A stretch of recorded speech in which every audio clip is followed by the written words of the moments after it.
move on to another hot issue, which now has spilled over into international diplomacy.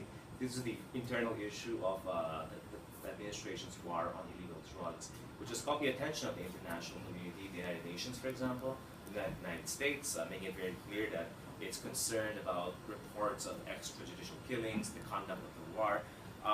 Where does the sovereignty of the state end, which is the Philippines, for example?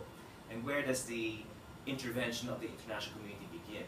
Because that is diplomacy, really, when you think about it. The friction between the two has to be, settled diplomatically. Well, we are talking here of internal sovereignty and external sovereignty. For as long as this issue is concerned, we really would want to have an independent policy, an independent government. He himself as the president would be able to identify what are the mechanisms on how our country should be able to resolve it.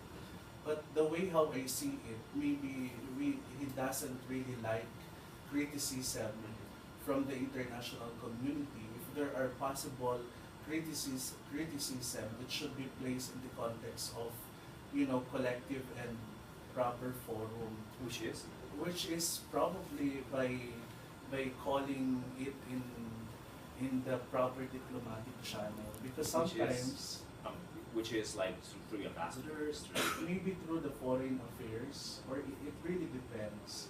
So when you talk of the United Nations, there are different agencies who should really take care of these issues, not abruptly, because if a person would be a UN official and he will contest a certain statement that would be against him, then in a way there is already a conflict of interest, because he is probably representing UN and he should be able to segregate himself from this person.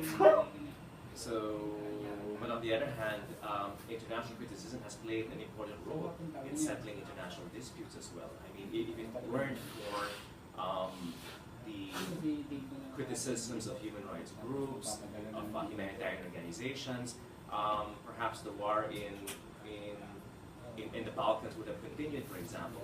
If it weren't for the role of humanitarians, the conflict between Israel and Palestine would probably be even worse than it is right now. I mean, there is a role, obviously, for international criticism. I mean, it is not for just one sovereign state to say everything that happens within our boundary is our own business. I mean, how do you balance the two?